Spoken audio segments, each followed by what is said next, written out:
Hollywood invented a white Lone Ranger in a mask, but historians point out that the real inspiration was Bass Reeves, a former slave who became the most feared marshal in the West. He arrested more than 3,000 criminals and never took a bullet. Nobody told you this in school, and Reeves is just the beginning. The Old West had black cowboys, gunslingers, and pioneers who were simply erased from the books. Number 1. Bass Reeves was born enslaved in Arkansas in 1838 and escaped during the Civil War. 10 years after the war ended, he became the first black deputy U.S. Marshal west of the Mississippi. His territory was one of the most violent in the country, the indigenous lands of Oklahoma, where criminals of every kind would go into hiding thinking no one would come after them. Reeves would. He spoke several native languages, which helped a lot on missions. He had a peculiar method. He would disguise himself as a beggar, a priest, anything that would make the guy let his guard down. Over more than 30 years of service, he arrested more than 3,000 fugitives. 3,000. And they say he never missed a single shot. Many historians believe he was the real inspiration behind the Lone Ranger, but when Hollywood told that story, the hero became white.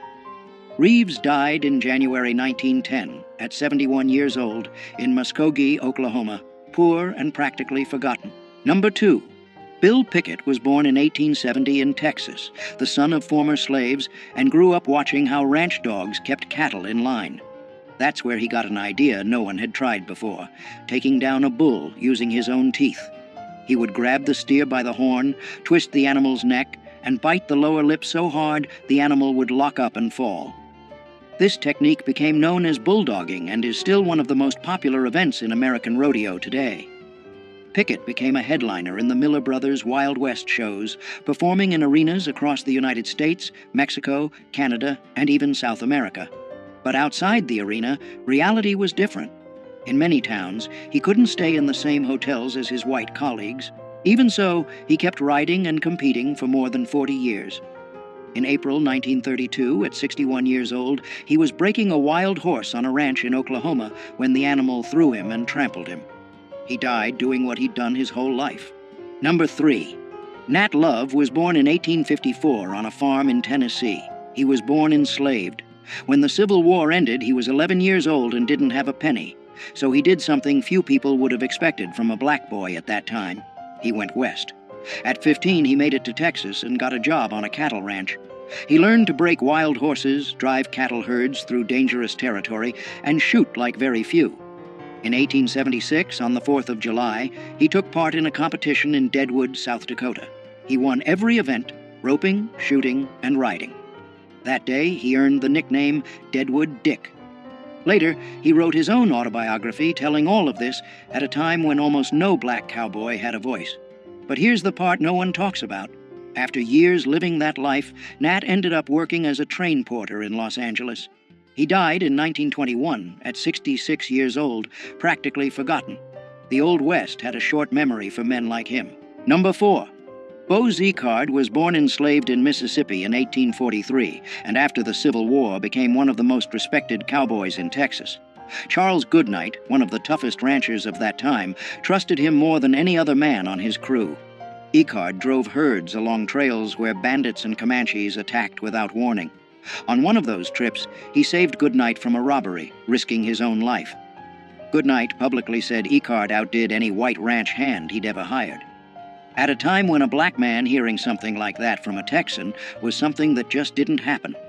Decades later, the writer Larry McMurtry used his story as the basis for the character Joshua Dietz in the novel Lonesome Dove, which became one of the most watched miniseries on American TV. Zickard lived to be 85 and died of natural causes in January 1929 in Texas. Goodnight paid for his funeral and personally wrote the epitaph on the headstone. Number 5. Mary Fields was born enslaved in Tennessee around 1832. After the Civil War, she gained her freedom and ended up in Montana, where she built a reputation that few men of the time could match. Over 6 feet tall and with a temper that didn't take any disrespect from anyone, she became the second person in the United States to receive an official federal mail route, and the first black woman to do it. The job wasn't for just anyone. She drove stagecoaches through territory where wolves, bandits, and snowstorms were part of the routine. Mary always carried a gun and didn't hesitate to use it when the situation called for it. On her days off, she hung out in saloons, drank whiskey with cowboys, and smoked cigars like it was the most normal thing in the world. And back then, for a black woman, that was unthinkable. The town of Cascade, Montana, even closed businesses on her birthday in her honor. Mary died on December 5, 1914, at 82 years old from liver failure. Number 6. Crawford Goldsby had black, Cherokee, white, and Mexican blood running through his veins. He was born in 1876 in Texas and grew up in Indian Territory, which is now Oklahoma. By 18, he was already one of the most wanted criminals in the whole region. The nickname Cherokee Bill became synonymous with trouble. He robbed trains, held up businesses, and went up against the law without blinking. Authorities pinned at least 13 deaths on him, including a deputy's. Judge Isaac Parker, known as the Hanging Judge, was the one running justice in Fort Smith, Arkansas, and he wanted Cherokee Bill at any cost. After being betrayed by someone he knew who put sleeping pills in his food, he was finally captured. Even in custody, he tried to escape and killed a guard in the attempt.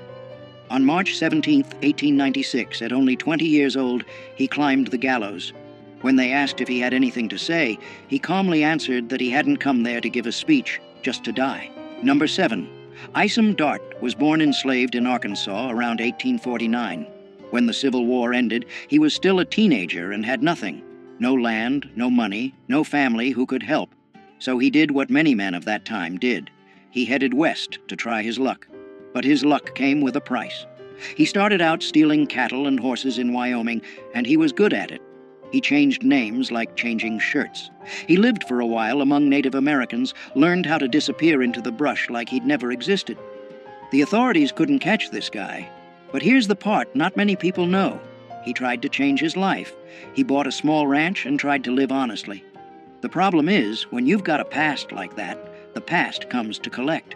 In October 1900, Tom Horn, one of the most feared hired killers in the West, got the job to finish Isom. An ambush on Cold Spring Mountain was all it took.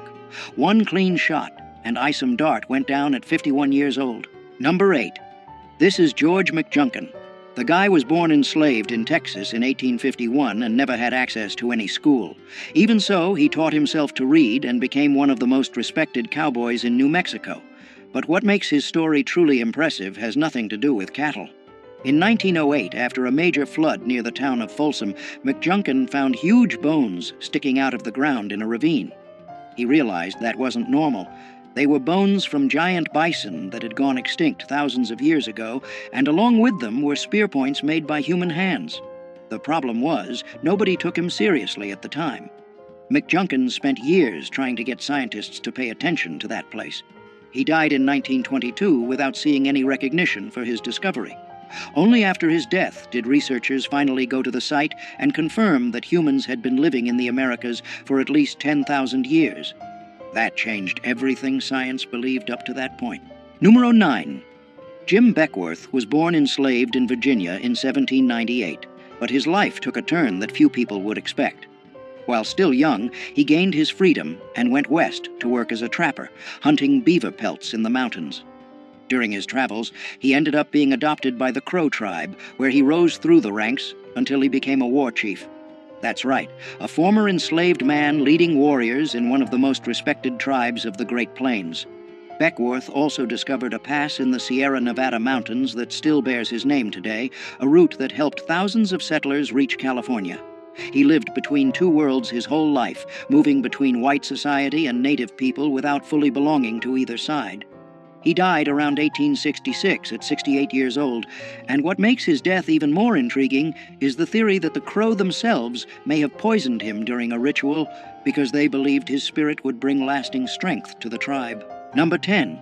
York was born enslaved to the Clark family around 1770 and was taken on the expedition that crossed the American continent between 1804 and 1806. During the journey, something curious happened. Several indigenous tribes had never seen a black man before. Some tried to rub his skin, thinking it was paint or dirt. The Mandans were so fascinated that they treated him almost like a supernatural figure. York hunted, fought, and faced the same dangers as any other member of the group, but when the expedition ended, he returned to being enslaved. He asked William Clark for his freedom several times and was refused. Historians disagree about what happened next. Some accounts say Clark finally freed him years later, while others suggest he ran away. What is known is that York probably died around 1832, a victim of cholera, without ever receiving the recognition the other explorers got. Number 11. In 1856, a woman who had been someone else's property her whole life walked into a Los Angeles courtroom and did something few people had the courage to do back then. Bridget Biddy Mason sued her own owner for her freedom, and she won. But what came next is even more impressive. Born enslaved in Georgia in 1818, Biddy was forced to walk nearly 1,500 miles on foot to the American West, taking care of cattle and children along the way. After gaining her freedom, she worked as a midwife and started saving every penny. With that money, she bought land in downtown Los Angeles when the city was still small and dusty. Those properties went up in value in a way nobody expected. Biddy became one of the wealthiest women in the area and used that fortune to help people in need, founding churches, shelters, and donating to struggling families. She died in January 1891 at 72 years old, from enslaved to millionaire at a time when the laws were working against everything she stood for. Number 12. Clara Brown was born enslaved in Virginia around 1800 and spent more than 5 decades without freedom. When she was finally freed, she was already 56 years old. Most people at that age would think about resting, right? Not her. Clara headed straight to Colorado during the gold rush, working as a cook and laundress in miners' camps. The detail few people know is that she spent almost none of what she earned. Every penny was saved for a goal she never gave up on, finding her family, who had been sold and separated decades earlier. With the money she built up, Clara helped dozens of formerly enslaved people get settled in Colorado, paying for trips and offering housing. In Denver, she became known as the city's angel, and after years of searching, already in her 80s, she managed to reunite with her daughter, Eliza Jane. Clara died in October 1885 at 85 years old, proving that determination doesn't have an expiration date. Number 13. This is Kathy Williams, and her story is one of the most surprising of the post-Civil War era. Born enslaved in Missouri in 1844, she gained her freedom when Union troops occupied the area. But being free didn't mean having opportunities. With no money and no options, Kathy made a choice that few people would have had the courage to make. In 1866, she showed up at a recruiting station using the name William Cathay and enlisted in the 38th Infantry Regiment, the famous Buffalo Soldiers. For 2 years, she marched hundreds of miles across New Mexico under the blazing sun, slept in tents with other soldiers, and went through medical inspections without anyone discovering the truth. It was only when she became seriously ill that an Army doctor revealed that William Cathay was, in fact, a woman. She was discharged and spent the rest of her life in Colorado, working as a laundress and cook. She died around 1893, poor and almost forgotten. She is the only documented woman to have served in the Buffalo Soldiers. Number 14. Louisa Marchbanks was born enslaved in Tennessee in 1833 and gained her freedom after the Civil War. She headed west and ended up in Deadwood, South Dakota, right in the middle of the gold rush. There, she became known as Aunt Lou, the woman who fed hungry miners who showed up with nothing in their pockets. Her reputation in the kitchen grew so much that she ended up cooking meals even for presidents of the United States. What stands out in her story is how a woman who started life without even having rights over her own body managed to become one of the most respected figures in a violent town run by armed men. In Deadwood, where the law barely existed, it was her food that brought people together. Aunt Lou later moved to Wyoming, where she kept cooking and was loved by everyone around her. She died on March 17, 1911, at 78 years old, of natural causes, leaving a legacy that few cowboys of that time could match. Number 15. Jesse Stahl was the kind of cowboy who made the whole crowd drop their jaws. Back in the early 1900s, he ruled the rodeos of the American West like very few could. The problem was that because he was black, the judges simply refused to give him the scores he deserved. It didn't matter how much better he was than the other competitors. Winning almost never came. In one famous moment, Stahl decided to ride a wild bronc, sitting backward in the saddle, just to prove that even like that he was better than everyone there. The message was clear, and the crowd got it right away. Born around 1879, he spent decades traveling the rodeo circuit, taking on not just horses trying to throw him to the ground, but a whole system trying to erase him. He died in 1935, at 56 years old, without ever getting the recognition he deserved in his lifetime. Today, he's considered one of the greatest cowboys who ever lived. Number 16. Most people don't even realize that there were black doctors in the Old West, let alone a black woman practicing medicine at a time when many white people couldn't even get into college. Henrietta Stewart was born in Canada in 1858, at a time when being black already meant carrying the weight of the world on your shoulders, and being a woman made everything even harder. Even so, she achieved something very few people of her time did: a medical degree. Stewart moved to New Mexico, where she treated miners injured in the mines and also indigenous communities that had almost no access to any kind of medical care. Racism was constant, but she just didn't stop. She kept knocking on patients' doors, treating anyone who needed it, without asking about color or background. In a territory where life expectancy was short for anyone, Henrietta lived to be 93. Passing away in 1951 of natural causes, having survived just about everything the West threw at her. Number 17. Charlie Sampson was born in Los Angeles in 1957, far from the ranches out in the country. Even so, he decided to get into one of the most brutal sports out there: bull riding. In the 70s and 80s, the professional rodeo circuit was almost entirely white. Sampson not only got in, he dominated. In 1982, he won the PRCA world title in bull riding, becoming the first black man to win a world rodeo championship. The road there wasn't easy. On top of the prejudice he faced in arenas all over the country, his body paid a heavy price. Broken ribs, concussions, ruined knees. Bull riding is risky for anyone, but he kept coming back. What a lot of people don't know is that his win opened doors for other black cowboys who had been ignored by the history of the American West for more than a century. Number 18. Ben Hodges was born around 1856 in Kansas and grew up in a world where a black man had few chances to get ahead in the Old West. But he found a very different path. Hodges became one of the biggest con men in Dodge City, the same town that was home to names like Wyatt Earp and Bat Masterson. His specialty was pulling scams involving cattle and land. He even claimed to be the heir to a Spanish land grant to try to take over properties. He used his mixed heritage, part black and part Mexican, to pass as different identities depending on what the situation called for. What's most impressive is that Hodges was never locked up for any significant amount of time. He knew the laws so well that he worked the court system in his favor over and over again. The people of Dodge City knew he was a con artist, but many admitted it was impossible not to like the guy. Hodges lived until around 1929, dying of old age, something rare for anyone tied to that world. Number 19. Willie Kennard pulled off something that seemed impossible in 1870s America. At a time when black men barely had basic rights guaranteed, he became the marshal in Yankee Hill, Colorado in 1874. And it wasn't because of political connections or anyone doing him a favor. The town was being terrorized by outlaws, and nobody wanted the job. Kennard stepped up, and the community, with few options, accepted. What happened next surprised everyone. He faced two outlaws in separate shootouts and killed both. Crime in the area dropped drastically. Think about that for a second.